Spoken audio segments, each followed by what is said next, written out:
Mesdames, Messieurs, bonsoir et vous êtes bien sûr les bienvenus à notre première et principale édition d'information de la soirée sur votre chaîne. Ce titre, c'est quelle stratégie industrielle pour un Gabon émergent?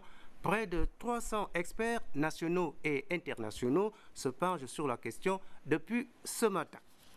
Nous ouvrons ce journal par une nouvelle brève, il vous souviendra, une affaire qui avait défrayé la chronique à Mouila, notamment l'assassinat dans cette localité il y a un an d'un adjudant-major de l'armée. Le parquet, bien sûr, n'a pas baissé les bras. Sur les 6 auteurs présumés, 2 ont été placés sous mandat de dépôt aujourd'hui, 3 ont été inculpés et 1 laissé en liberté provisoire. Le procès a eu lieu cet après-midi au palais de justice de Libreville et cette affaire est bien sûr la suite logique de la réunion express que le président de la République avait tenue il y a une semaine à Libreville. C'est là une affaire à suivre. Le Gabon continue de peaufiner les stratégies industrielles pour un pays émergent. Un forum national consacré à l'industrie a été ouvert ce matin à Libreville par le Premier ministre chef du gouvernement Raymond Donsima. Le récit de Claudette Eure-Richard et Olivier Antonio Dibal. Travaux de ce premier forum national consacré à l'industrie, le Premier ministre Raymond Donsima a d'abord transmis aux différentes délégations les salutations et les souhaits de bienvenue du chef de l'État, Ali Bongo Ondimba, qui le représentait à cette cérémonie. Puis, le chef du gouvernement, dans l'esprit du projet de société du numéro 1 gabonais, a signifié le bien fondé de cette rencontre. En vue de donner corps au projet de société sur la base duquel il a été élu, le président de la République, chef de l'État, son Excellence Ali Bongo Ondimba, a voulu dessiner dans un plan stratégique la destination future de notre pays en indiquant les grandes orientations stratégiques, les programmes et les actions qui y mèneront. Ce forum vient à point nommé. Il se déroule en effet au moment où le gouvernement se situe dans la phase de mise en œuvre des grandes réformes destinées à donner une impulsion décisive au développement de l'activité industrielle dans notre pays en vue de le rapprocher des seuils observés dans les pays déjà émergents. En effet, depuis 2009, le gouvernement met en œuvre des mesures fortes destinées à atteindre cet objectif. Raymond Donsima en cite quelques-unes.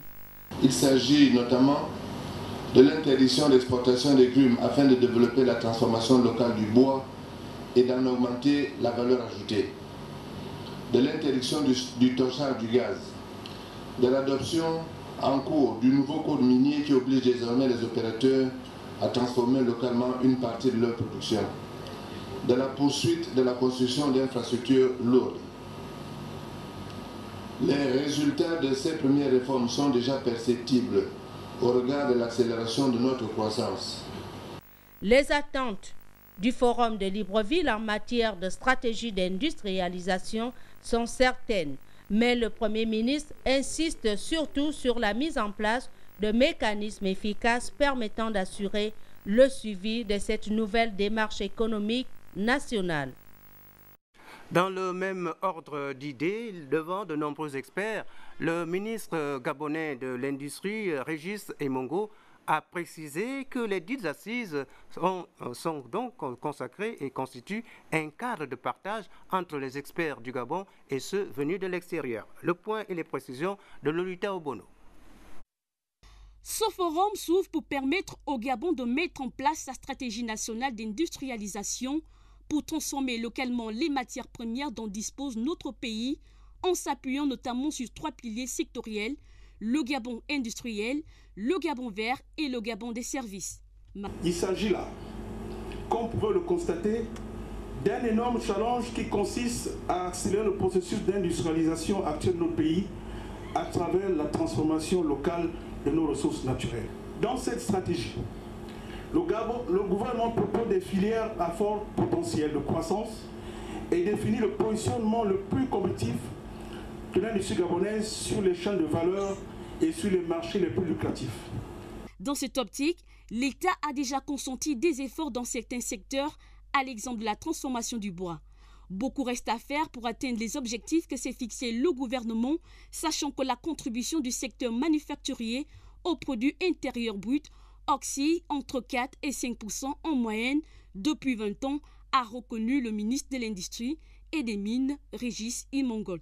La stratégie proposée ici vise essentiellement la promotion et le renforcement de la transformation locale de nos nombreuses matières premières, ce qui permettra de booster davantage et de diversifier la croissance économique, de créer de nombreux emplois durables et qualifiés, et enfin de promouvoir le développement intégré de l'ensemble du territoire national. Il s'agit, in fine, d'une stratégie inclusive pour la croissance et le bien-être de tous. Mais comment y parvenir? C'est la question principale. En faisant un diagnostic franc et sans complaisance de la situation industrielle du Gabon. Sur la base de ce diagnostic, la stratégie retenue s'appuie sur 4 principaux secteurs porteurs de croissance, à savoir le secteur des mines, le secteur forêt-bois, le secteur agro-industrie, le secteur pêche et aquaculture. Durant 3 jours d'atelier, les experts vont axer leurs réflexions sur 7 leviers dont la connaissance des différents secteurs, la promotion et l'investissement et l'accès aux marchés régionaux et internationaux.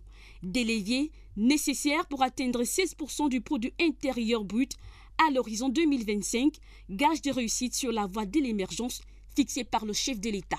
On peut rattraper les pays riches, on peut s'engager dans une stratégie de croissance en s'industrialisant, c'est-à-dire en fondant sa stratégie de croissance sur le développement des exportations. 8e édition du Salon international de l'agriculture au Maroc. En marge de cet événement agricole, le président de la République, avant de regagner Libreville, a eu des entretiens avec le ministre marocain des Sports et plusieurs investisseurs. Reportage, bienvenue Miko. La relance du partenariat entre le Gabon et le Maroc se concrétise. Ici, au cabinet de travail du président Ali Bongo Ondimba, le ministre marocain en charge des sports est venu discuter des possibilités de relance significatives de la coopération dans le domaine. On a profité de la présence ici de M. le Président, aussi au Maroc, sa deuxième patrie justement pour essayer de concrétiser beaucoup plus ces actions, d'autant plus qu'il y a des protocoles d'accord qui visent le renforcement de coopération en matière de jeunesse, en matière de sport. Et aujourd'hui, on a un bilan qui n'est pas aussi satisfaisant que ça. Alors, il s'agit aujourd'hui de redonner de l'élan justement à cette coopération et de la rendre beaucoup plus efficace, efficiente et concrète. Avec le président du directoire de Maroc Télécom, le chef de l'État a parlé télécommunications. Ce tête-à-tête aura surtout permis d'évoquer l'avenir de la filiale de l'opérateur de téléphonie mobile au Gabon. Vous savez que nous avons une opération phare entre Maroc Télécom et Gabon Télécom. Et un large tour d'horizon a été fait à son excellence dans un contexte particulier aujourd'hui où Vivendi a entamé un processus de vente de ces 53% dans Maroc Télécom, avec les conséquences que cela pourrait avoir sur les filiales de Maroc Télécom, dont Gabon Télécom bien entendu. Son Excellence m'a prodigué ses conseils et ses orientations pour une évolution de ce partenariat dans l'intérêt évidemment des parties en présence et notamment dans l'intérêt de la coopération fructueuse entre la République gabonaise et le Royaume du Maroc. Dans ce registre d'entretien, le président de la République a également discuté des possibilités d'investissement avec Amos Sefroui, le PDG du groupe Adowa. L'investisseur est le numéro 1 marocain de l'immobilier et de la cimenterie. De l'économie sociale, parlons-en. Ce type d'économie, donc, les acteurs de cette économie continuent de recevoir des équipements offerts par le ministère gabonais des petites et moyennes entreprises. Parmi les bénéficiaires, 2 coopératives du 2e et 5e arrondissement de Libreville. Le reportage de Jean-Augustin Zing. Le programme de remise des équipements aux acteurs de l'économie sociale se poursuit. Ici, à la mairie du 2e arrondissement, destiné aux femmes de la coopérative de prestations libérales, dénommée Copresse Libre, exerçant dans le domaine de la coiffure et de la pâtisserie. Dépourvues de moyens nécessaires pour le développement de leurs activités, le ministère des Petites et Moyennes Entreprises, par le biais de la Direction générale de l'économie sociale, entend par cette aide responsabiliser davantage les Gabonais luttant contre la pauvreté par la création des activités génératrices de revenus. La Direction générale de l'économie sociale a ainsi, entre autres missions, d'aider les organisations de l'économie sociale, j'entends par là les associations, les coopératives, les mutuelles et tout groupement communautaire. Donc non seulement à mettre en œuvre leurs projets, mais aussi à soutenir leurs activités en vue de lutter contre la pauvreté et l'exclusion sociale. Fidel Mengo a remis aux femmes regroupées au sein de l'association Micro-Jardin du matériel qui devrait permettre d'augmenter leur production agricole. Des actes qui n'ont pas laissé insensibles les responsables des 2 associations. Nous tenons une fois de plus à vous exprimer nos remerciements pour l'offre du matériel. Tous, nous vous disons merci. En fait, nous ne saurions suffisamment vous remercier pour l'aide considérable que vous nous octroyez aux micro-jardiniers. C'est pour nous comme une bouffée d'air que vous nous apportez. Le conseiller représentant le ministre des Petites et Moyennes Entreprises a eu ces quelques mots à l'endroit des bénéficiaires. Vous découvrirez que, contrairement à son institut qui dit ministère de l'économie, ministère des Petites et Moyennes Entreprises, de l'artisanat et du commerce, il n'est nullement fait mention là-dedans de la lutte contre la pauvreté ou l'économie sociale. C'est l'occasion pour vous ici de savoir qu'entre autres attributions qui relèvent très officiellement de la dénomination du ministère, le ministère des Petites et Moyennes Entreprises, de l'artisanat et du commerce est chargé de la lutte contre la pauvreté et de l'économie sociale. La prochaine étape se fera dans les tout prochains jours au Cap Esterias. Parlons éducation à présent. Au lycée Berthe et Jean, les membres du conseil de surveillance viennent de se réunir à Essassa. L'objectif, c'était de réfléchir sur les défis scolaires à venir. Les précisions de Yves Oyon.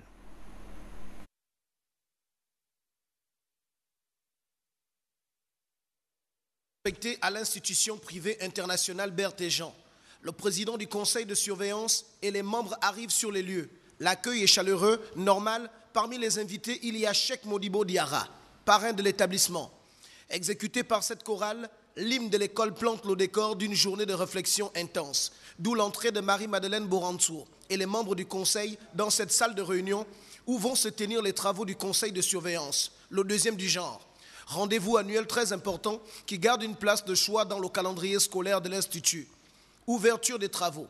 Marie-Madeleine Borantour revient longuement sur les objectifs de l'école, mais surtout sur les enjeux de cette rencontre. Elle exhorte les membres du conseil à continuer à soutenir cette école qui se positionne déjà parmi les meilleures dans la sous-région et même en Afrique. Pour elle, il est important d'œuvrer plus que jamais pour une élite africaine bien formée, mission à laquelle s'attelle jour et nuit toute l'équipe dirigeante de Berthe et Jean. Ici, l'hommage est rendu au proviseur adjoint, au censeur, à l'aumônier de la paroisse et à tout le personnel. Des encouragements qui touchent profondément le proviseur Rafi. Après approbation du compte-rendu du conseil de surveillance du 9 mai 2012, ils entrent dans le vif du sujet, le bilan pédagogique de l'établissement et les projections de 2011 à 2014 comme premier thème, puis les orientations, les perspectives et les recommandations du conseil. Je suis très satisfait. Voilà un projet dont je suis très fier. Et de voir que la vision que nous avions un jour discutée autour d'un déjeuner est devenue une réalité et que cette réalité-là est en train de prendre de la vitesse. C'est un bébé qui a finalement commencé à marcher et qui va bientôt commencer à courir. Les membres du conseil de surveillance ont aussi échangé longuement avec les élèves sur plusieurs sujets liés à leur formation. Avant de quitter les lieux, Tous les membres du conseil de surveillance ont eu droit à une visite guidée de l'Institut Berthéjean et d'une photo de famille qui a immortalisé ce jour unique. Voilà, mesdames, messieurs, à la fin de ce journal, vous suivrez une communication du ministre de l'Éducation nationale, le ministre de la Jeunesse et des Sports, M. Séraphin Mundunga. D'ores et déjà, je vous souhaite de passer un très bon week-end. Prochain journal, 23h. Moi, je vous retrouve demain à 20h. Au revoir, excellente soirée à tous.